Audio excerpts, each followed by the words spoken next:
สวัสดีเซียว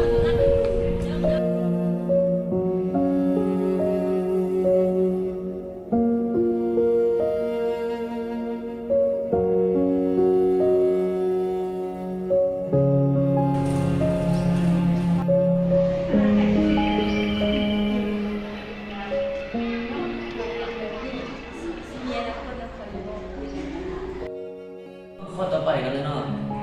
ข้อที่2ความรู้เกี่ยวกับ MS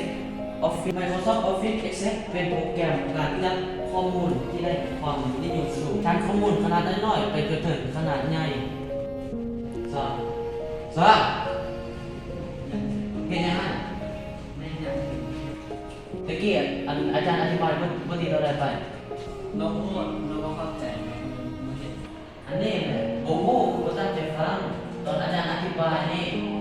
แล้ววิบ้านอาจารย์ให้เลยแก้แล้วน้องขึ้นมาน้องนี่สิเสร็จแต่ว่าถ้ายังเป็นแบบนี้ทุกคนก็เล่นกันซะ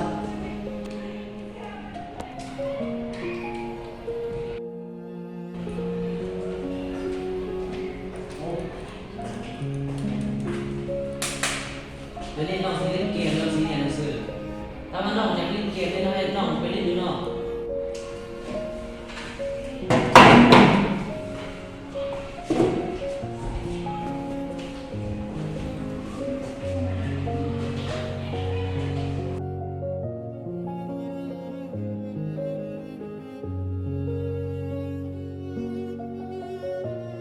พวกน้องก็ต้องเอานิสัยของเขาสอนมาเป็นแบบอย่างเด้อตอนเราเรียนนี่เรียนขึ้นมาเพื่อเรียนอันนี้มาทุกคนก็เล่นแต่เกม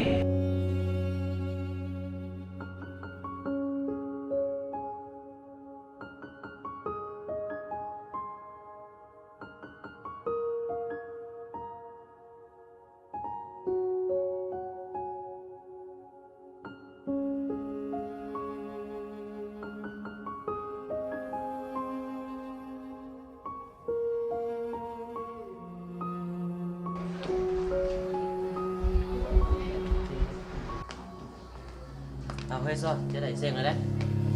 เดี๋ยวมันไม่จบได้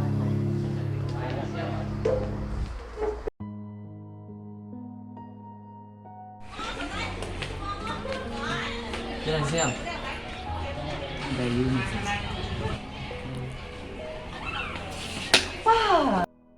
ว้าจะหนีแล้วเนาะคนทำสักเซนก็โอเคว่าแล้วการที่เราตั้งใจเรียนเนี่ยโอเคอยู่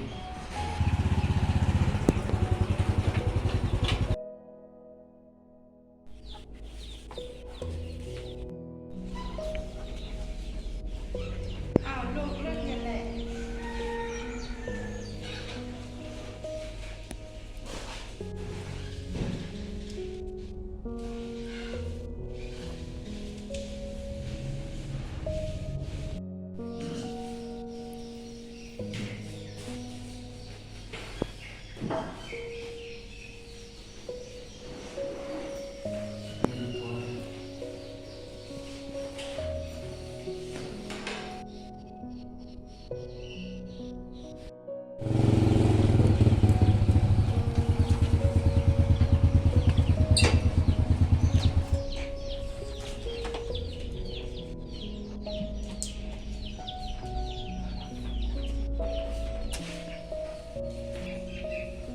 บ้าคอมเลยว่ะผมเมียนเลย พอมันขนาดลูก เนี่ยโอ้คะแนนเลยนะมันก็มีหัวอยู่ว่ามันเหียนเสมอเลยนะ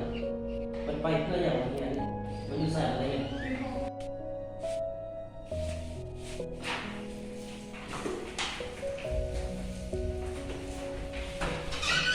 สอดมึงเบิ่งคะแนนประจำเดือนมึงนี่แต่ละมื้อมึงก็เงียบวะมึงก็มีสมองเขาได้ว่ามึงเฮ้ย ลูกจะไปใส่ สอดเฮ้ย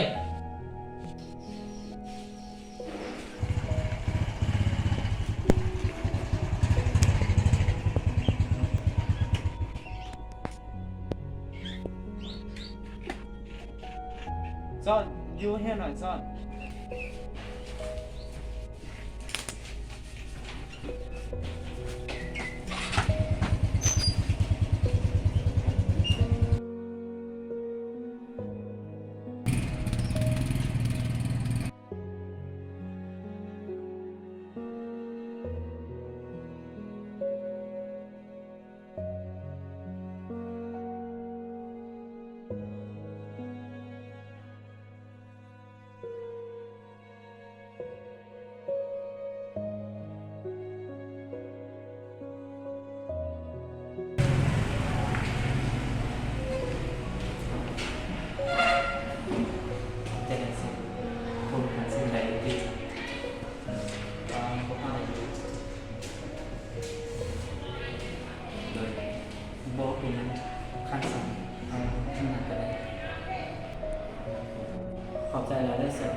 บ้านเลยอาจา ตาร ม ย์เลยเป็นบ้านอาจารย์ ตาม